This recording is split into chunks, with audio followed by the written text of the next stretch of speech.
Thank you. Hi. Nice to meet you.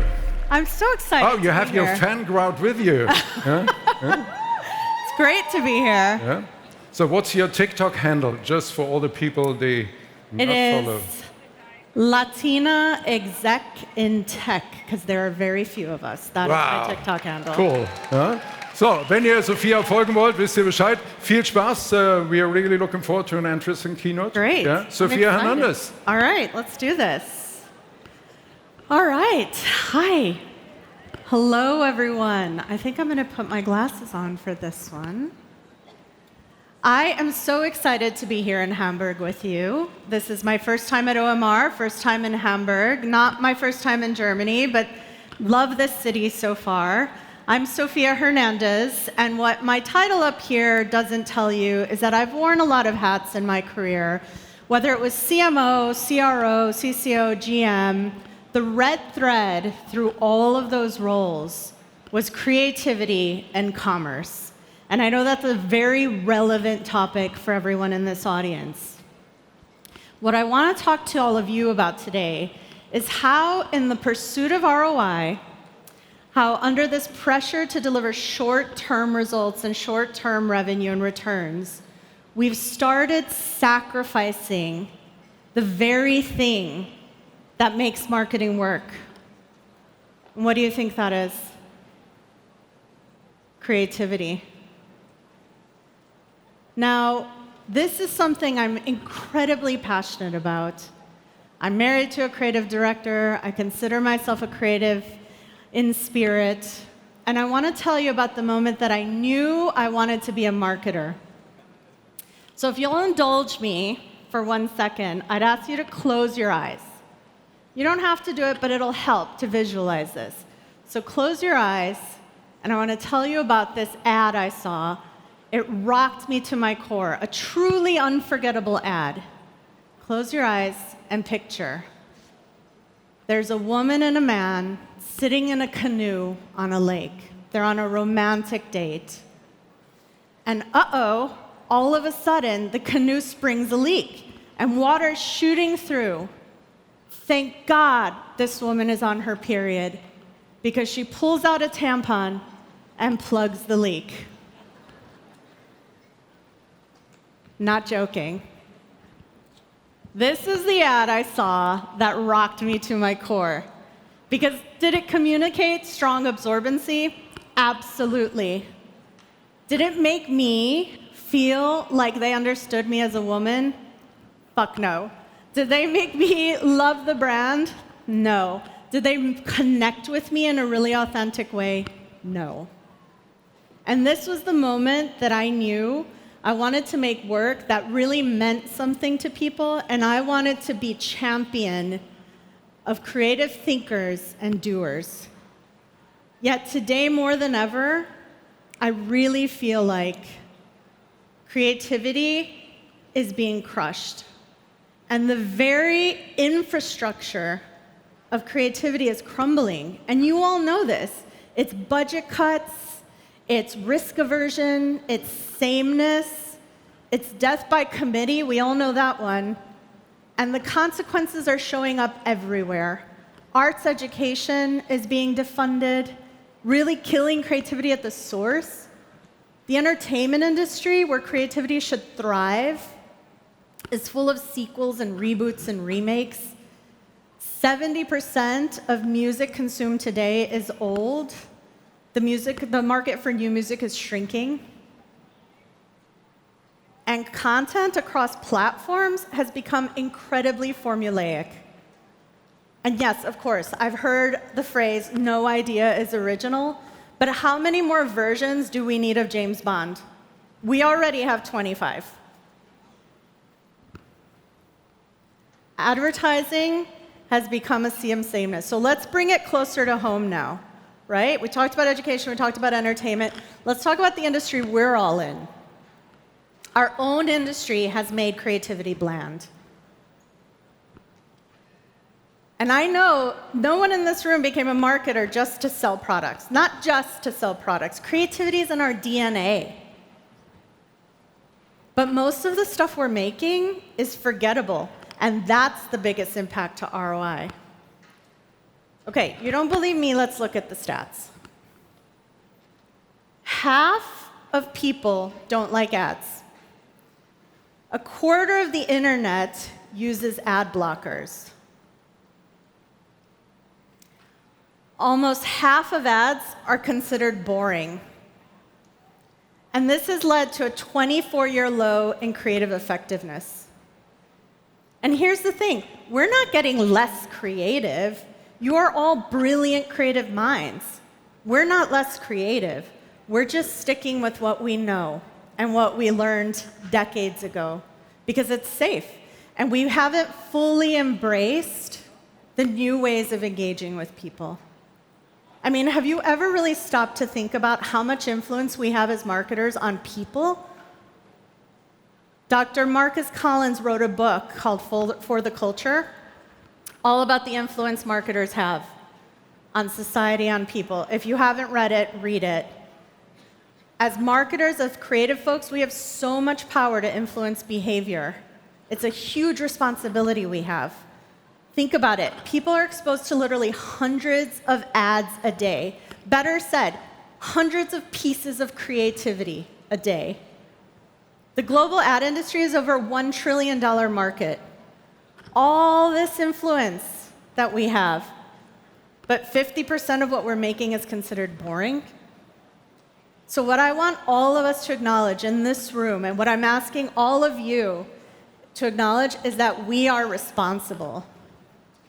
Don't get me wrong, ROI is super important. We all work for businesses, and businesses are in the business of making money. But we have to evolve our approach to creativity. We've got to be better at it.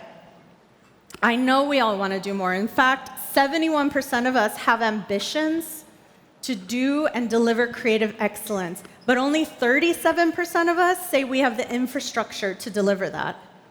So let's talk about the infrastructure. Creativity hasn't disappeared, it's just changed shape. And platforms like TikTok gave the world a tool to express their creativity. We just put out a tool, and the world took it and expressed their hobbies, they shared their interests. If they were comedians, they finally put themselves out there and shared their comedy. Everyday people started making and sharing and reshaping culture and reshaping our industry in real time.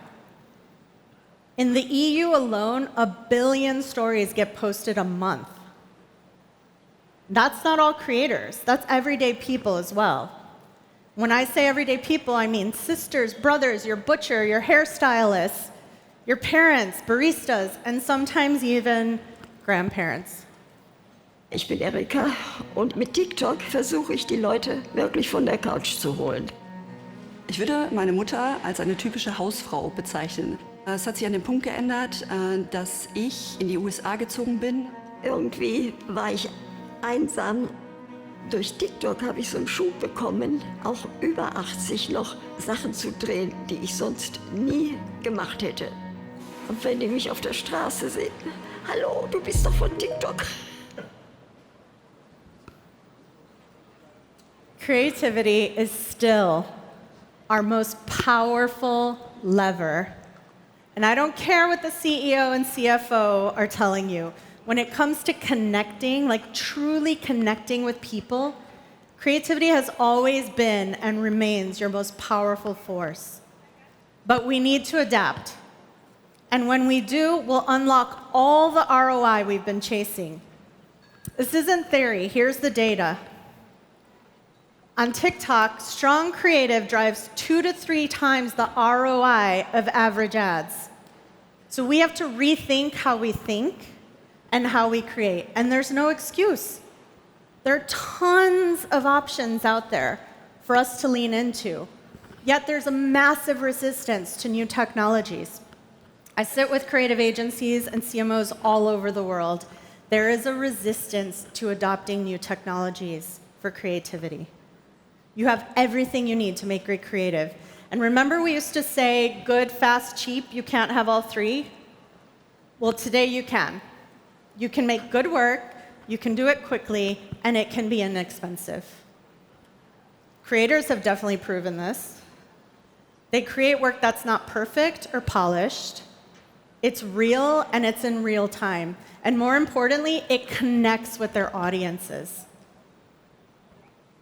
This is just a quick sample of what's out there. If you haven't used any of these, take a picture of this slide and just start playing with it. Go back to your hotel room, download some of these, just start playing with it. You have to be in it to really get it. Okay, so we have all the tools we need to create great work at scale at our fingertips. But how have the best practices changed? We did a study with System 1 to really understand what makes great creative today.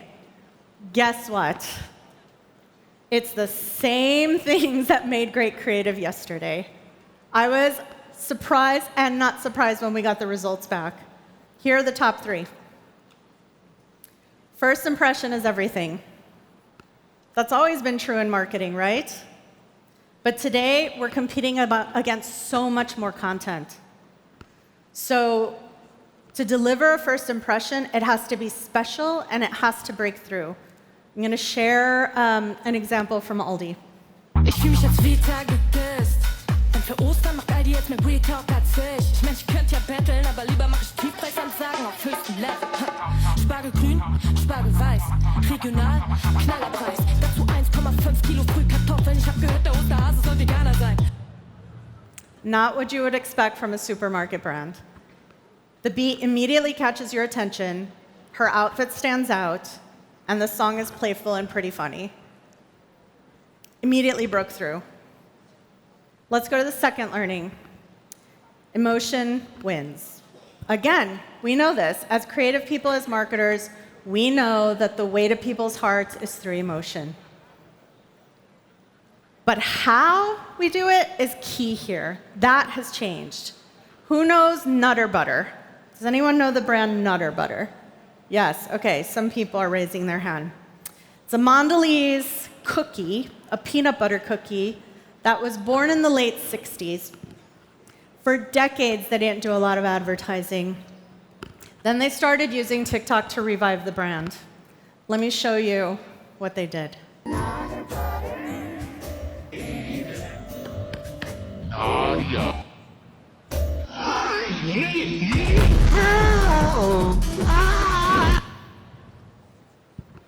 Exactly.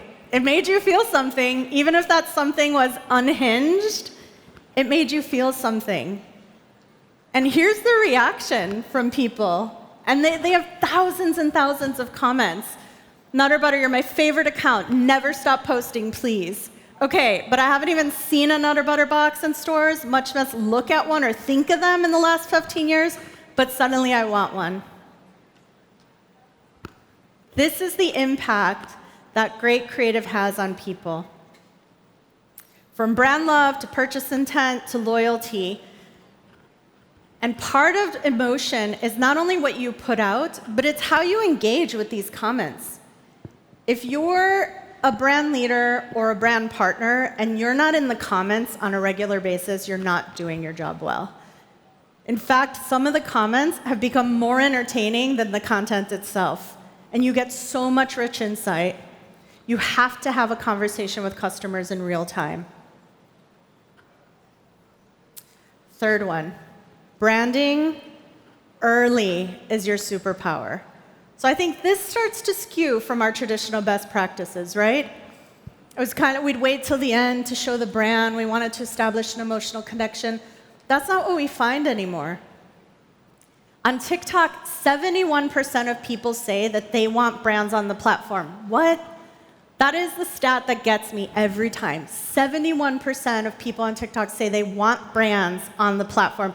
This is in a world where we're trying to skip ads, where we've got ad blockers. They want brands here, if brands can show up the right way. Because today, people hate the bait and switch. They want to know what I'm watching is from a brand. And if it's great, they will celebrate it. If it's not, they'll skip past it. But you have to come as you are, and you have to know who you are. So let's see this example from Burberry.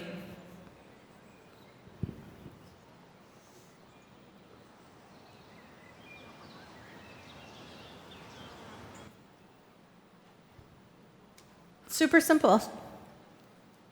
Brand, that was the core to what they showed. When branding is strong and it's featured early, we see an increase in brand choice. And you don't have to just use your logo. Burberry does a great job at using all of their branding assets, their patterns, their sonic branding, and a lot of times the branding is the content. And people like that. So don't run away from showing your brand. The truth is, when you put these three things to good use, they pay dividends. So let's talk about the payoff. Great creative builds a deeper connection with loyal customers, who then operate at a higher repeat purchase rate. And this is big. When people love what you put into the world, they spread it. For free, by the way, CFO and CEO, for free. So I'll say it one more time. Creativity is not the problem. It's the solution to our ROI challenge. So I started this session by telling all of you that we are sacrificing creativity for short-term gain. And I'll end with this Hope Core message. To all of you creative people in the audience, this is my Hope Core message to you. We are responsible. Let's be bolder. Let's embrace change because it works, not just to embrace change, but because it works and it's the future. Let's create things that add value to the world, not just fill space. Let's do this. And by the way, if you don't know what Hope Core is, go into TikTok and search it, and you'll know. Thank you so much, everyone. Sophia. Thank you. Oh, so interesting.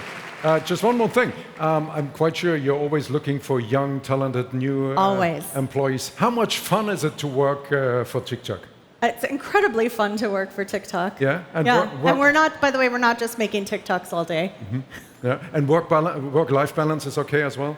Work-life balance is what it is everywhere in our industry. It's wild when you're building a rocket ship. Yeah. So nice to have you. Thank you so much. Yeah. Bye, everyone. Enjoy the Ormar Festival. Enjoy Hamburg. Sophia Hernandez. Thank you. Thank you.